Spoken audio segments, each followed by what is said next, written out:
2012 সনে মেঘালয় কংগ্রেস গভর্নমেন্ট আছিল, ফুলবাড়ী সমষ্টির এমএলএ সাহেবও কংগ্রেস ছিলেন, উনি মিনিস্টার ছিলেন। ওই সময় একটা মেঘালয় গভর্নমেন্ট আসাম গভর্নমেন্টকে একটা লেটার লিখছে, ক্যাবিনেটের ডিসিশন নিছে যে রঙ্গাবিলির কাজ আর করা সম্ভব না। কারণ দিছে, আমি খালি অনেক বড় লেটার, আমি দুইটা লাইন আমি আপনাদেরকে পড়ি শোনাই। Letter, the state government white letter dated 29/02/2012 intimated that it has been decided to abandon this project.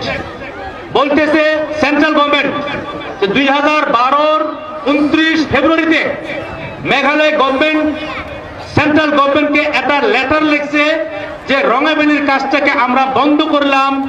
এরপরের লাইনটা আমি আপনাকে শোনাই। ইট ওয়াজ অলসো রিপোর্টেড, আরো বলা হয়েছে যে there may not be any further progress in the project, আর এই প্রজেক্টটা আর বাড়ানো সম্ভব না because of ground of thick habitation in the command and alignment of the project.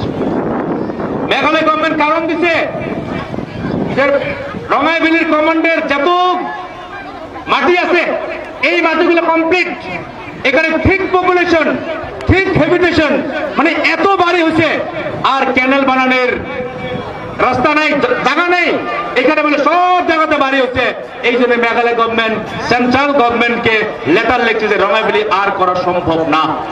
যদি কোনোদিন কংগ্রেসের কোনো লেটার আসে, এই লেটারটা আমি আপনাদেরকে দিব।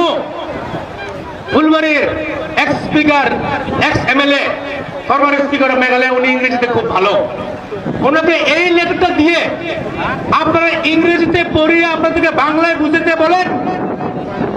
আবু তাহের মন্ডল নিচে বলবে যে হ্যাঁ, আমরা এই রঙ্গাবিলিটাকে বন্ধ করার জন্য মেঘালয় সরকার আমরা ডিসিশন নিয়েছিলাম। আজকে অলরেডি সেন্ট্রাল গভর্নমেন্ট থাকি কাগজ মেঘালয় সরকার আসছে, কিছুদিনের মধ্যেই রঙ্গাবিলি মিডিয়াম ইরিগেশন প্রজেক্ট রিভাইভ হওয়ার সম্ভাবনা হবে ইনশাআল্লাহ। একবার রঙ্গাবিলি হওয়া মানেই আমাদের সমগ্র অঞ্চলের মানুষ এক টাকাও আপনাদের খরচ হবে না ইরি বা অন্য আবাদ আপনাদের করতে।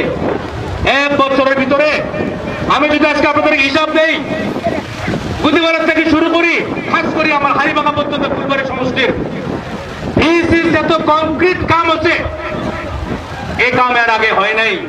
আমি যদি বলি যে বিগত 10 বছরে যে কাজ হয় নাই, এনপিপি গভর্নমেন্টের সময় 1 বছরের তার থেকে বেশি কাজ হচ্ছে, এটা কি আমার ভুল হবে? এটা ভুল না। আজকে এই রাস্তা যে মানুষই দেখবেন আপনারা সবাই নিশ্চয়ই খুশি হবে। হাড়িভাঙা রাস্তা যেই দেখুক না কেন সবাই খুশি হবে।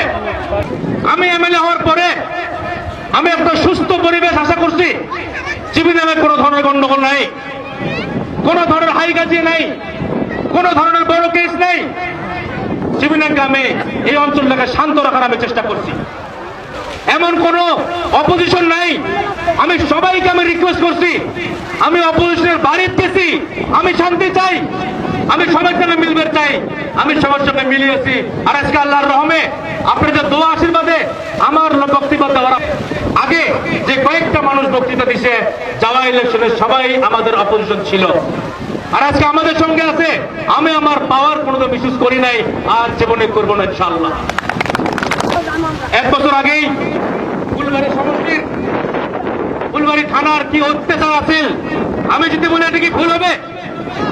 ফুলবাড়ী থানা দিয়ে এক একটা মানুষ যদি ছোট্ট ছোট্ট কেস করছে, ফুলবাড়ী থানার আগের ওসি কেস দেখে নাই, তাই কত ধনী মানুষ এমন করে থানার তরফ থেকে শোষণ করা হয়েছে। 1 বছরের ভিতরে থানাতে কোনো অত্যাচার নাই। আমি অনেক খুশি গার্মেন্টস অ্যাডমিনিস্ট্রেশন, ডিসি এবং এসপি এবং যত পুলিশ অফিসার আছে যে তারা আমাদের মানুষের সঙ্গে কোনো অন্যায় করে নাই, আমাদের পাবলিকের সঙ্গে ভালো রিলেশন রাখছে।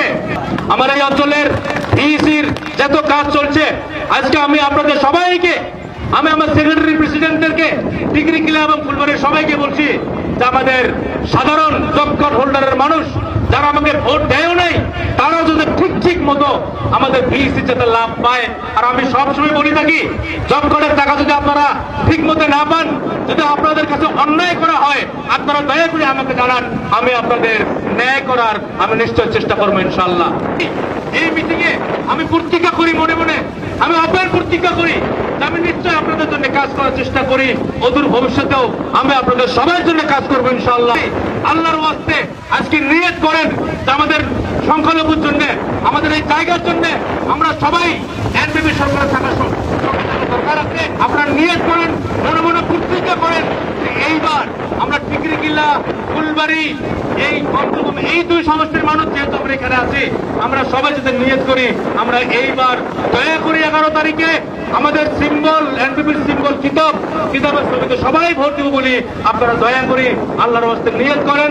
আপনাদের বিপদ আমাদের সময় নিশ্চয় আমি আপনাদের সবার সঙ্গে থাকবো বলে আমি আপনাদেরকে কথা দিয়ে, আমার কথায় যদি কোনো ভুল ত্রুটি হয়ে থাকে তার জন্য ক্ষমা প্রার্থনা করি। আমি আমার বক্তব্য শেষ করলাম। ধন্যবাদ। আসসালামু আলাইকুম।